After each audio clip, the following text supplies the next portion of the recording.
मेरी प्यारी दोस्त, मेरी प्यारी बहन। लेकिन इसके आगे वो कुछ ना कह सकी। उसका गला रुंध गया, आवाज़ भर्रा गई और वो मादाम से लिपट कर हिचकियाँ लेने लगी। वर्जीनिया भी ये मंज़र देखकर फूट फूट कर रोने लगी। उसने मादाम और मार्गरीट का हाथ पकड़कर अपने होंठों से लगाया और फिर दिल पर भेंच कर खड़ी हो गई। पाल की आंखें भी शोले उगल रही थी। उसने अपना पांव जोर से ज़मीन पर मारा, मगर उसे समझ नहीं आ रही थी कि उसे गुस्सा किस पर आ रहा है। दर्द की ये बारात किसने चढ़ाई है? शोर की आवाज़ सुनकर डोमिंगो और मैरी भी अंदर आ गए और छोटा सा कॉटेज रोने चिल्लाने, आहों सिसकियों और दुख भरी आवाज़ों से गूंजने लगा। आह मेरी प्यारी मादाम, आह मेरी अच्छी मालकन, आह मेरी गमगीन माँ, बराह करम रोना बंद कर दो वरना मेरा कलेजा फट जाएगा। उनकी पुरखलूस आहोजारी सुनकर आखिर मादाम तुआ को कुछ करारा आ गया। हमदर्दी और सांझे गम के दो बोल दर्द की शिद्दत को कुछ कम कर गए। उसने पाल और जीनी को अपनी बाहों में लेकर सीने से चिपटा लिया और बोली, मेरे दुख दर्द की वजह भी तुम हो और दवा भी तुम हो।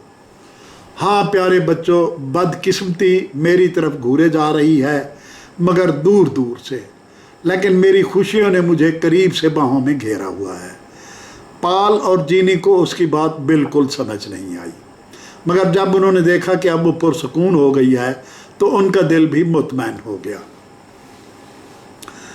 एक ज़ोरदार तूफ़ानी नदी अचानक चढ़ी थी, फिर अचानक ही उतर भी गई और माहौल पुरसकून हो गया। बरसात के मौसम में दोनों ख़ानदान मिलकर घास फूस की चटाइयों और बांस की टोकरियां व सतून बुन के कॉटेज की असर नौ मुरम्मत कर देते। रात को दोनों ख़ानदान मिलकर लालटेन की रोशनी में खाना खाते, जिसके बाद मादाम उन सब को फ्रांस की जंगलों में फंस जाने वाली सयाहों की डाके की मशहूर वारदातों की, डूबते जहाज़ों के गर्क होने की और तरह तरह की कहानियाँ सुनाती। बच्चे कभी शौक़ से सुनते और कभी डर कर सो जाते। अब वो इतने छोटे भी नहीं रहे थे कि जिन्नों परियों और देवों की कहानी से बहल जाते। कभी कभार मादाम उनको ओल्ड और न्यू टेस्टामेंट में मज़कूर दीनी किस्से सुनाती। तौरात, ज़बूर और तिलमूद के किस्से सुनकर उनके जहनों में अनगिनत सवाल उभरते, मगर उनको इजाज़त नहीं थी कि वो कुरेद कर उलझे हुए सवाल पूछें। अच्छे मौसमों के इतवारों को वो दुआया इबादत के लिए शडाक ग्रोव भी जाते, जहाँ उमरा और ऊंचे तबके की कई बीवियाँ उनसे बेतकल्लुफ़ होने और उन्हें अपने घर आने की दावत देती, मगर वो कभी भी उनके पास ना जाती, क्योंकि वो जानती थी कि इन अमीर ख़वातीन का मकसद महज अपने माल और दौलत की नुमाइश करना और अपनी खुशामद कराना होता है। साल में 2 दिन ऐसे आते जब वो सब खूब अय्याशी करते, तरह तरह के पकवान बनाते। जीनी गंदम और मकाई के आटे के केक बनाती और उन्हें पड़ोसियों को भी खिलाती। ये 2 दिन उनकी माँओं की सालगिरह का दिन होता था।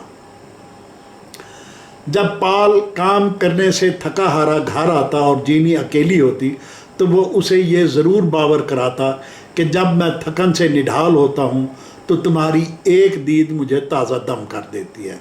अगर मैं तुम्हें अपनी उंगली की एक पूर से छू लूँ तो मेरा पूरा जिस्म सनसनी से थरथराने लगता है। तुम्हें याद है कि जिस दिन मैंने 3 छातियों वाले पहाड़ के करीब तुम्हें अपनी गोद में उठाकर दरिया पार करवाया था, उस वक्त मैं बेपनाह थका हुआ था और मुझसे कदम उठाना भी 2 भर हो रहा था, मगर जब मैंने तुम्हें अपनी बाहों में उठाया तो मुझे लगा कि मुझे पर लग गए हैं और मैं उड़ता हुआ दरिया के पार तुम्हें ले गया। मुझे बताओ कि ये कौन सी कशिश है जो मुझ पर सहर तारी कर देती है। वर्जीनिया उसकी बातें सुनकर मदहोश हुई जा रही थी। जब वो चुप हुआ तो जीनी बोली, मेरे प्यारे भाई, दरख्तों की शाखों से छन छन कर आने वाली किरणें मुझे इतनी खुशी नहीं देती जितनी तुम्हारी एक दीद। मैं अपनी माँ से बहुत मोहब्बत करती हूँ और तुम्हारी माँ से भी। जब दोनों तुम्हें अपना बेटा कहती हैं और मुझसे ज़्यादा तुम्हें प्यार करती हैं, मैं तुम्हें कैसे बताऊं कि अपनी माँ की बाहों में तुम्हें लिपटा हुआ देखकर मुझे कितनी मुसरत होती है। जब वो तुम्हें गले से लगाकर तुम्हारी कमर पर हाथ फेरते हैं तो मुझे दुगना मज़ा आता है। तुम मुझसे पूछते हो कि तुम्हें मुझसे इतनी मोहब्बत क्यों है, तो सुनो। तमाम मखलूक जो एक दूसरे के साथ परवरिश और नमू पाती है वो एक दूसरे से प्यार करते हैं, ख़्वाह वो परिंदे हों, जानवर हों या इंसान। जो मुर्गी के बच्चे हम पालते हैं, तुम देखते नहीं वो आपस में कितना प्यार करते हैं। तुम मुझे उस दिन से और भी ज़्यादा प्यारे लगने लगे हो जब तुम मेरी खातिर उस वहशी ज़िम्मेदार से टकराने लगे थे जिसकी कनीज़ हम वापस करने गए थे। मैं रोज़ अपनी माँ के लिए दुआ करती हूँ, मार्गरेट माँ के लिए, डोमिंगो और मैरी के लिए, मगर मेरी ज़बान पर जब तुम्हारा नाम आता है तो मेरी दुआ में एक ख़ास गहराई और तासीर पैदा हो जाती है। मैं खुदा से ज़्यादा आजिज़ी और इनकसारी से तुम्हारे लिए दुआ करती हूँ, तुम्हारी सलामती, तुम्हारी तंदुरुस्ती की दुआ करती हूँ। फिर वो अपने सफ़ेद रुमाल से उसके माथे पर चमकते पसीने के कतरे पूंछती और एक प्यार भरा बोसा उसके माथे पर शब्द कर देती। ताहम कुछ अरसे से वो अपने दिल में पाल के लिए कुछ अजीब सेंसरी खेज जज्बात और लतीफ़ एहसासात महसूस करने लगी थी और जो उसे परेशान करके रख देते।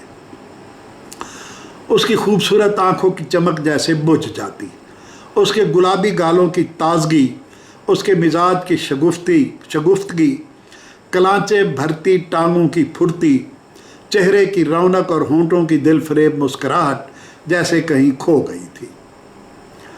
उस पर मुस्तकिल एक काहलियत और सुस्ती का गलबा रहने लगा। अचानक वो किसी खुशी के मौके के बगैर शोख और खिलंडरी बन जाती और फिर कुछ देर बाद उदासी की किसी वजह के बगैर उसके चेहरे पर गमज़दगी और पसबर्दगी के बादल छा जाते। बाज़ औक़ात वो पाल को देखकर हंसी खुशी उसका इस्तकबाल करने उसकी तरफ बढ़ती, मगर अचानक उसके सामने आकर वो कन्फ्यूजन का शिकार हो जाती। उसके गाल जर्द पड़ जाते और वो शर्मा कर यूँ कन्नी कतरा जाते जैसे वो उसका भाई ना हो, कोई महबूब हो। वो उसे पकड़कर गले से लगाने की कोशिश करता, मगर वो अपना रुख मोड़ के हाँपती कांपती जाकर माँ की गोद में घुस जाती।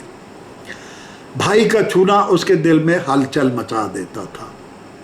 नौखेज़ दोशीज़ा की रंग बदलती कैफियत पाल को भी कंफ्यूज कर रही थी। उसे कुछ समझ नहीं आता था कि जीनी को क्या होता जा रहा है। मादाम डीलातुआ को अपनी बेटी की बेचैनी और जहनी कैफियत का अच्छी तरह अंदाज़ा था, मगर वो दानिस्ता इस मौजू पर उससे कोई बात नहीं करना चाहती थी। प्यारी बेटी, अपनी मुश्किलात के लिए खुदा से रुजू करो।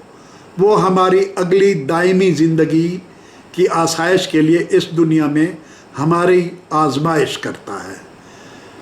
फिर मंतका हारा में गर्मियाँ आ गईं। मॉरिशस भी शदीद गर्मी की लपेट में आ गया। हर तरफ वीरानी के साए फैल गए, हवाएं बंद हो गईं, रातों को हब्स से दम घुटना शुरू हो गया। गर्द व गुबार की आंधियां कसरत से चलने लगी, नदी नाले खुश्क हो गए, परिंदे पानी की तलाश में किसी और जजीरे पर चले गए। फ़ज़ा में हर वक्त गर्द की धुंध फैली रहती जिससे सांस लेना भी दो भर हो जाता। मवेशियों की ज़बानें लटक कर बाहर आईं और वो आसमान की तरफ मुंह उठाकर पानी की आस लगाते और बैठी हुई आवाज़ में डकराने लगते। शदीद गर्मी के बाद शदीद बारिशें शुरू हो गईं और सारी बस्ती में सैलाब आ गया। उनकी फसलें भी तबाह हो गई और बाग भी उजड़ गए। बहुत से गरीब लोगों के घर सैलाब में बह गए। उनके दोनों कॉटेज भी मुरम्मत मांगने लगे। सब कुछ तबाह हो गया था सिवाय उन 2 दरख्तों के जो उनकी माँओं ने उनकी पैदाइश पर लगाए थे। अचानक जीनी बोली, क्या तुम मुझे ऐसी कोई चीज़ नहीं दे सकते जो कभी तबाह न हो? पाल ने खिसियानी हंसी से जवाब दिया, मेरे पास तो कोई ऐसी चीज़ नहीं जो कभी तबाह न हो। जीनी बोली, है ना, तुम्हारे पास सेंट पाल की वो तस्वीर है जो तुम्हारे लॉकेट में लगी हुई है। ये सुनते ही वो उड़ता हुआ अपनी माँ के कॉटेज में गया। ये राहिब सेंट पाल की एक छोटी सी तस्वीर थी जो उस लॉकेट में लगी हुई थी जो उसकी माँ अपने लड़कपन में हर वक्त गले में पहने रखती थी और उससे उसे ज़बरदस्त जज्बाती वाबस्तगी थी। फिर जब उसका बेटा पैदा हुआ तो उसने बरकत की खातिर अपना लॉकेट उतार कर बेटे के गले में डाल दिया और उसका नाम अकीदत की वजह से पाल रख दिया। पाल से मुकद्दस तोहफ़ा वसूल करके जीनी बोली, मेरे बहुत ही प्यारे भाई, मैं तुमसे वादा करती हूँ कि इसे खुद से कभी जुदा नहीं करूँगी और हमेशा ये याद रखूँगी कि तुमने अपनी ज़िंदगी के सबसे कीमती चीज़ मुझे तोहफ़े के तौर पर